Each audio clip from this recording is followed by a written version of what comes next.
다음 구절은 얻을 것이 없는 까닭에 보살은 반야 바라밀다를 의지함으로 마음에 걸림이 없고 걸림이 없으므로 두려움이 없어서 뒤바뀐 헛된 생각을 멀리 떠나 다음까지 얘기했네요. 완전한 열반에 들어가면 삼세보든 부처님도 반야 바라밀다를 의지함으로 최상의 깨달음을 얻느니라. 반야 바라밀다는 가장 신비하고 밝은 주문이며 위없는 주문이며 무엇과도 견질 수 없는 주문이니라. 예, 저도 불경을 저도 어느 정도 접해봤지만 반야신경이 아주 짧으면서도 핵심적인 내용만 이게 담고 있는 경서입니다.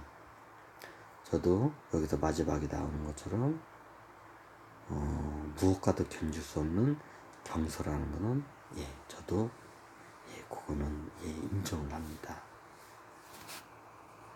자, 여기서 이제 하나씩 이제 위부터 다시 해석을 들어보면 얻을 것이 없는 까닭에 보살은 반야가전들을 의지함으로 마음이 걸림이 없고 걸림이 없으므로 두려움이 없어서 뒤바뀐 헛된 생각을 멀리 떠나. 자, 깨달음이란 거는 깨달으신 분들이 많이 알죠. 깨달음을 제자들이 얻으러 왔습니다만 깨달으신 스승님이 그 말해요. 얻을 것이 없느니라. 깨닫는 거는 그냥 얻을 것이 없는데 뭘 얻으러 왔느냐 이렇게 많이 물어봐요. 왜 그 말을 하냐면 여기 밑에 나와 있어요. 걸림이 없으므로 두려움이 없어서 뒤바퀴 헛된 생각을 멀리 떠나. 헛된 생각을 멀리 떠나.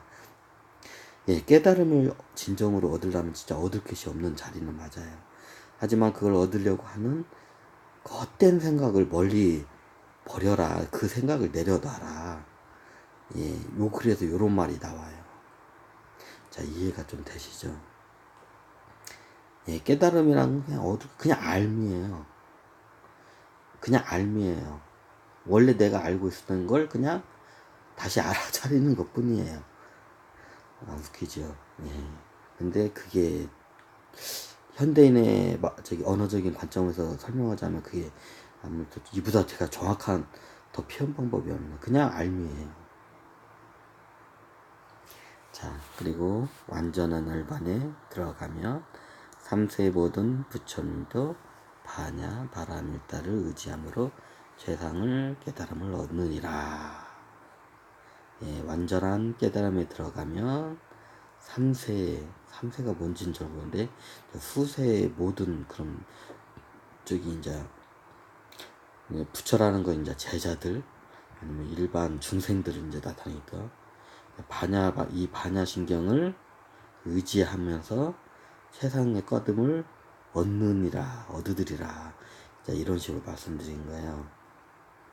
근데 이런 이제 언어적인 관점에서 참 이게 깨닫기가 힘든 게 이게 이 온몸으로 깨달기도 하지만 이 반야신경만큼 이게 핵심을 딱 집은 경서가 저는 못 봤어요. 그래서 반야 바라밀다는 가장 신비하고 밝은 주문이며 위없는 주문이며 무엇과도 견딜 수 없는 주문이니라. 원래 반야신경이 이게 아마도 밀교로 해서 내려왔을 거예요. 그리고 어느 시기에 아까 제도 설명했지만 어느 시기에 이게 아마 나왔을 거예요. 왜냐면 이게 석가모니 때는 이 경이 없었던 거 알고 있어요. 근데 이게 어느 시기에 나왔다는 거는 석가모니 때는 이게 수제자들한테 밀교 형식으로 밀교 형식으로 가다가 왜 아무리 읽어도 현대인이 읽어도 이게 뭔 말인지 모르는데 옛날에 이제 불교가 이게 어떻게 보면 좀 종교로서 이게 기초가 이게 완전히 다져지지 않은 시기에 이런 걸 만약에 그냥 내놓잖아요. 그러면 그 종교가 그냥 이상한 사입이나 뭐 이렇게 이게 외부로부터 이게 공격을 받게 돼 있어요. 그러면 초기에는 이게 석가모니께서도 뭐 석가모니가 처음 저기 80 돌아가실 때만 해도 뭐 불교가 이게 번성한 세계적 번성한 불교가 절대 아닌 거 다들 아시잖아요. 그리고 그 후대 한참 후대에 이제 제자들이 그 꽃을 피웠잖아요. 그리고 불교가 이제 석가모니 저기 시다르트께서 하신 말씀이 모든 게 진리인 게 이제 저기 이게 어느 정도 관념화되나 이게 어떻게 보면 이게 세계로 세상 사람도 인정이 됐다고 해야 하나?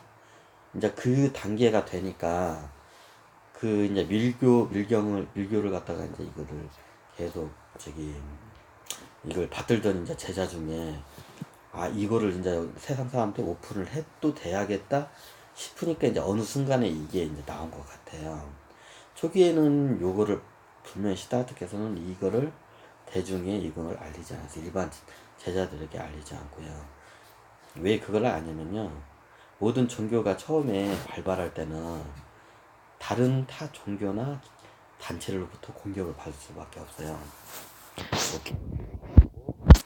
저기 무하메드의 저 이슬람교도 그렇고요. 지금 세계 고등 종교가 된 종교들은 이제 지금 뭐 누구가 공격받아도 끄떡이 없는 그런 이게 어떻게 보면 이 규모화와 이게 어떻게 보면 이게 좀 나쁘게 말하면 관습화가 좀 됐다고 해야 하나? 이게 됐기 때문에 누가 만약에 이거에 대해서 이게 공격을 하면 방어할 수 있는 그 능력이 되지만 만약에 초창기에 마치 이게 악의와 같아요. 초기에는 이 종교가 불교가 처음에는 근데 악의와 같은 이 종교에서 이런 예민하고 사람들이 알아들 수 없는 경전을 갖다 그냥 딱 내놓잖아요. 그럼 뭐 공격을 받을 수밖에 없어요. 누가 봐도 이거는 저기 이거 뭐 우리들 입장에서는 소귀에 경리는 그 마이라고 이제 경리는단 마이로 이렇게 저기 아름답게 묘화를 할 수 있지만 그 옛날에 말 초기에 이런 식으로 불교에서 이렇게 하고 이런 걸로 같이 오픈을 하면 뭐 개벽다이 같은 소리를 하고 있냐고 다 그런 소리를 이렇게 들어요. 특히 불교가 저기 이렇게 태동한 데가 인도잖아요.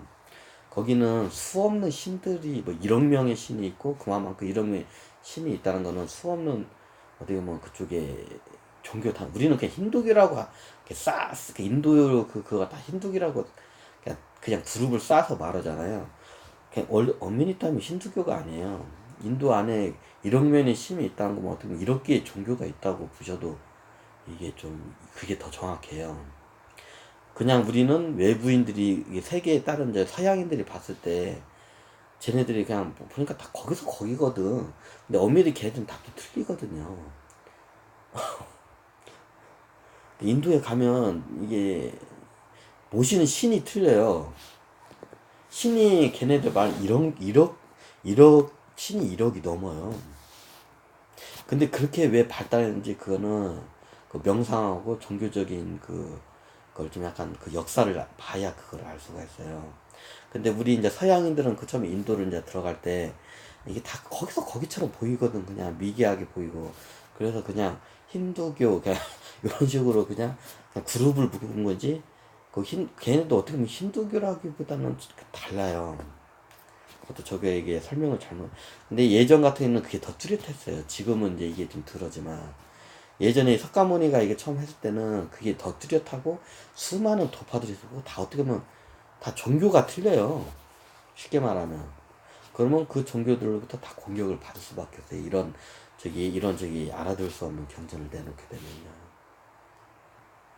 아마도 이거 후대 이게 연결되면서 깨달으신 분들이 이제 이런 무교를 접하면서 아마도 이게 거의 보면 이게 동양의 도교 굉장히 이게 도교적인 내용이 많이 이게 반야식이면 도교적인 내용이 좀 은밀히 많이 들어가 있어요. 아마 원래 돌을 닦는 것과 똑같은 거기 때문에 당연히 그런 것도 있는데 이게 한자화 되면서 좀 도교화 된 것도 있을 거고 아니면 중간에 변형이 된 걸로 아마 볼 수도 좀 있을 것 같아요. 엄밀히 따지면 원조가 인도잖아요. 불교가 원조가요. 근데 불교가 인도에는 거의 없다고 봐야겠죠. 예, 여기서 말하면 제가 좀 말이 길어지니까 네, 여기까지 반야신경 강의를 마치겠습니다. 감사합니다.